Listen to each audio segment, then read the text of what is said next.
Parliamentary പാർട്ടിയിൽ നിന്ന് രാഹുൽ പുറത്തായതോടെ ഇനി നിയമസഭാ സമ്മേളനത്തിലേക്കാണ് എല്ലാവരും ഉറ്റുനോക്കുന്നത്. പാർട്ടി പുറത്താക്കിയെങ്കിലും രാഹുലിന് MLA എന്ന നിലയിൽ നിയമസഭാ സമ്മേളനത്തിന് വരാം. പക്ഷേ കോൺഗ്രസ് നിരയിൽ ഇരിക്കാൻ പറ്റില്ല. സ്വതന്ത്ര MLA-മാരുടെ ബ്ലോക്കിൽ ഇരിക്കേണ്ടി വരും. റഹീസ് റഷീദ് നമുക്കൊപ്പം ചേരുകയാണ്. Good evening Rahees Rasheed. MLA ആണ്, പക്ഷേ ആ പക്ഷേ എങ്ങനെയായിരിക്കും പരിഹരിക്കുക?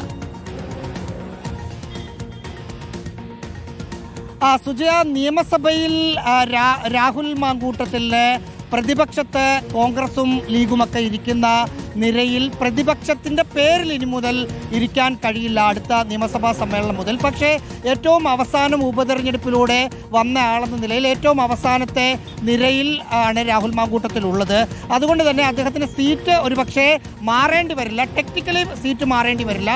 പക്ഷേ പ്രതിപക്ഷ നിരയിലുള്ള MLA-മാരുടെ അംഗസംഖ്യയിൽ രാഹുൽ മാങ്കൂട്ടം ഉൾപ്പെടില്ല എന്നതാണ് മറ്റൊരു ഓപ്ഷൻ. പക്ഷേ നമ്മൾ മനസ്സിലാക്കുന്നതനുസരിച്ച് അടുത്ത നിയമസഭാ സമ്മേളനത്തിൽ രാഹുൽ മാങ്കൂട്ടത്തിൽ പങ്കെടുക്കാനുള്ള സാധ്യത, ഒരു ദിവസം പോലും പങ്കെടുക്കാനുള്ള സാധ്യത തീരെ ഇല്ല എന്ന് തന്നെയാണ് മനസ്സിലാക്കുന്നത്.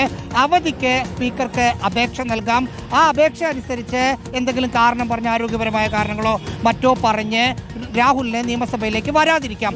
ആ ഒരു ഓപ്ഷനാണ് കോൺഗ്രസ് ചൂസ് ചെയ്തിരിക്കുന്നത് എന്നാണ് നമ്മൾ മനസ്സിലാക്കുന്നത്. ഇനി രാഹുൽ വന്നാലും ഇല്ലേലും അടുത്ത നിയമസഭാ സമ്മേളനത്തിൽ ഭരണപക്ഷത്തെ സംബന്ധിച്ച് രാഹുൽ മാങ്കൂട്ടമായിരിക്കും പ്രധാനമായ ഒരു ആയുധം. കാരണം രണ്ടു പക്ഷത്തുമായി MLA-മാർ ഇരിക്കുമ്പോൾ, UDF-ന്റെയും LDF-ന്റെയും MLA-മാർ ഇരിക്കുമ്പോൾ, രാഹുൽ മാങ്കൂട്ടത്തിൽ ആ ബ്ലോക്ക് വിട്ട് മാറിയിരിക്കുമ്പോഴും രാഹുൽ എന്ത് വിഷയം ഉയർത്തും? UDF ഉയർത്തുന്ന വിഷയങ്ങൾ ഉയർത്താൻ രാഹുലിനെ അവർ അനുവദിക്കുമോ? അതായത് ഭരണപക്ഷത്തിനെതിരെ, സർക്കാരിനെതിരെ കടന്നാക്രമണം നടത്താൻ ഒരു MLA എന്ന നിലയിൽ മണ്ഡലത്തിലെ കാര്യങ്ങൾ പറയാൻ, അത് കോൺഗ്രസിന്റെ അഭിപ്രായമായി പറയാൻ രാഹുലിന് കഴിയുമോ? നിശബ്ദനായി അവിടെയും ഇരിക്കേണ്ടി വരുമോ? ഒരിക്കലും കഴിയില്ല. കാരണം ഭരണപക്ഷത്തിലെയും പ്രതിപക്ഷത്തിലെയും അംഗങ്ങൾക്ക് ആരൊക്കെ സംസാരിക്കണം, അവർക്ക് എത്ര മിനിറ്റ് കിട്ടും എന്ന് തീരുമാനിക്കുന്നത് അതാത് പക്ഷമാണ്. അതായത് പ്രതിപക്ഷത്ത് നിന്ന് രാഹുൽ മാങ്കൂട്ടം സംസാരിക്കണമെങ്കിൽ അത് കോൺഗ്രസും UDF-ന്റെ പാർലമെന്ററി പാർട്ടിയും കനിയണം. അവർ പറയുന്നതനുസരിച്ചാണ് ഏത് മെമ്പർ ഏത് വിഷയത്തിൽ സംസാരിക്കണമെന്ന് തീരുമാനിക്കുന്നത് പ്രതിപക്ഷ നേതാവും അദ്ദേഹത്തിന്റെ ഓഫീസുമാണ്. സ്വാഭാവികമായും രാഹുൽ മാങ്കൂട്ടത്തിന് പ്രതിപക്ഷ നിരയുടെ ഭാഗമായി നിന്ന് സംസാരിക്കാൻ കഴിയില്ല. അതല്ലാതെ സംസാരിക്കാൻ സമയം വളരെ കുറഞ്ഞ സമയം മാത്രമാണ് കിട്ടുകയാണെങ്കിലും കിട്ടുക. അതുകൊണ്ട് മണ്ഡലത്തിലെ വിഷയങ്ങളൊന്നും ഈ സമയത്ത് ഉന്നയിക്കാൻ പറ്റില്ല. മറ്റൊരു പ്രധാനപ്പെട്ട പ്രശ്നം, ഇപ്പോൾ ഭരണപക്ഷത്തിനെതിരെ പ്രതിപക്ഷ സ്പീക്കറുടെ ഡയസിന് മുന്നിലേക്ക് പ്രതിഷേധവുമായും മറ്റും പോകുമ്പോൾ രാഹുൽ മാങ്കൂട്ടം സഭയിലുണ്ടെങ്കിൽ എന്ത് നിലപാടെടുക്കും? അങ്ങനെ പ്രതിപക്ഷത്തിൻ്റെ കൂടെ മുദ്രാവാക്യം വിളിച്ച് രാഹുൽ മാങ്കൂട്ടവും സ്പീക്കറുടെ ചെയറിനടുത്തേക്ക് പോകുമോ?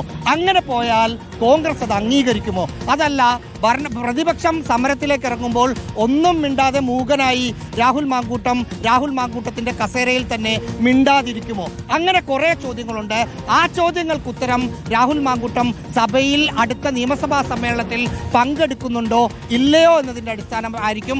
ഇത്തരം ധർമ്മസങ്കടത്തിലേക്ക് രാഹുലും UDF-ഉം പോകാതിരിക്കുന്നതിന് വേണ്ടി രാഹുൽ മാങ്കൂട്ടം സഭയിൽ വരാതിരിക്കുന്നതാണ് നല്ലത് എന്ന തീരുമാനത്തിൽ കോൺഗ്രസ് എത്തിയാൽ അവധിക്ക് അപേക്ഷ നൽകി വീട്ടിലിരിക്കുകയായിരിക്കും രാഹുൽ മാങ്കൂട്ടം ചെയ്യുക.